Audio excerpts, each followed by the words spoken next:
Hello, stamping friends. It's Nancy from nancyferbshares.com, and I have another showcase for you today. Today I am using the In Bloom bundle right here in the corner. Bundles save you 10%. This is an exciting combination of products, 21 photopolymer images with sentiments and 25 coordinating dies. Wow, that's a lot of elements to play with. Makes it really fun. In the celebration brochure on the first page, page 3, you will find paper that coordinates with this particular stamp set. This stamp set, In Bloom, has the same images, shapes, and gives you colors to work with. This is free with a $50 purchase through February of 2021. There is a printing correction. Down in the corner it says coordinates with pretty perennials. That's incorrect. It should say coordinates with In Bloom bundle on page 45 of the January to June catalog. So you want to make sure you get that while it's still available. I started with the paper. Always look on the back of your paper package, your designer papers. It will tell you the colors that are used. And I chose 4 colors for my cardstock for die cutting. I chose Basic White, Rococo Rose, the Seaside Spray, and Night of Navy. So this was my color inspiration to begin with. Then I cut myself a big mess of images. Oh, I cut for maybe 15 minutes. I die cut and I used all of the dies in all the different colors, just mixed them up in all kinds of ways. The only time I used an adhesive sheet was on the little thin bow. Everything else, I felt I did not need adhesive sheets. So here are my 7 cards I created. This paper I would consider a very busy paper, meaning it has big designs, it has flashy colors, it is not calm in any way. So that makes it more challenging when you go to design with it.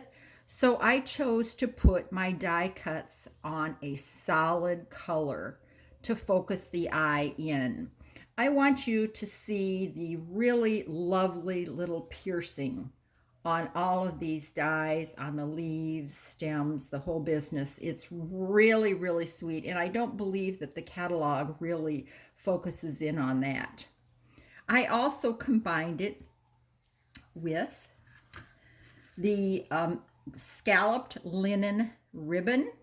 This has a little crocheted looking edge on it, which was just perfect. I used tear and tape along the entire length of this edge. Then I pressed the ribbon into it, and it just adds just a really nice little interest and texture to your card. I made a coordinating envelope out of the same designer package. Next, I went to navy, and I did a similar card, and I used the navy for most of my elements. Here you will see I used my very favorite embellishment. These are the self-adhesive sequins. They are flat, they are lightweight, and they are beveled, so they really catch the light. And here I used the same ribbon, only in the Seaside Spray color. This envelope is very dark, but you can simply put an empty self-adhesive label on there for the address, and it'll go through the mail just fine. Next, I tried a Rose Rococo card. Very similar, just different ways I laid out my elements. Here I stacked 3 elements together, a white flower, a rose center, and then a teeny tiny white center with a little sequin in the middle. So these are all quite similar. I think these would make a lovely, lovely gift. If you gift cards, it's nice to have them all having the same color and the same elements, and tie them up with a ribbon, and they make a wonderful little gift for someone. So keep that in mind. Next, I decided I was going to do a monochromatic card. Well, it didn't quite end up that way because sometimes your design just takes on a mind of its own. I ended up putting the little tiny ribbon that was die cut, and I did use adhesive sheets on this. I put that underneath so it would just peek out a little bit, and then I used the navy on my sentiment. I love this little embossing folder. It's called Ornate Floral 3D Embossing Folder. It has tiny flowers which mimic the little flowers in the paper. And I just did the flap on this one. So another idea.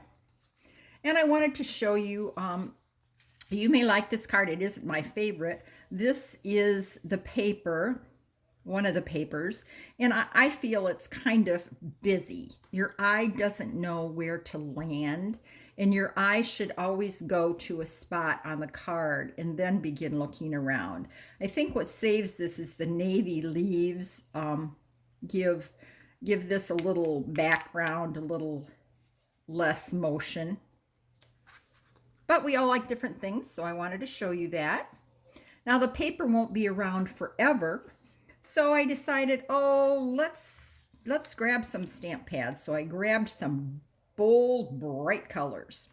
When I do a card like this, I start with the largest image. So these three flowers I did first in Magenta Madness.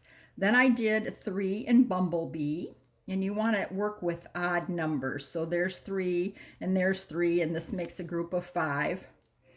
Then next I went to Just Jade for some leaves. And then last I just filled in between with the Highland Heather. I added the bow that was die cut, and I placed it on a black card double mounted with magenta. Black really pops all colors, so don't be afraid to use your black. When you stamp off the edge of your card, you give the impression of a bigger image. This looks like a big bouquet of flowers rather than if you had stamped them all on inside the edge, it would look like a smaller image. So that's a little trick you can do. Stamp off the paper. And of course you want to have a messy mat. My last card I did in little softer colors. And this one says, "You are amazing," and it has my favorite sequins. You can just see them sparkling there. These colors are Highland Heather with gorgeous grape in the center. And these little flowers are So Saffron. And then the green leaves are the soft Seafoam. So this stamp set has many, many possibilities. The more images and dies, the more combinations you can make. So I hope you'll consider this stamp set. I think it's a real winner. Please visit me at my YouTube channel. I have a nice collection of videos there for you with showcases. Not too much gabbing, lots of samples and ideas. Visit me at nancyferbshares.com for ideas, ordering, or joining my team. Bye for now. See you next time.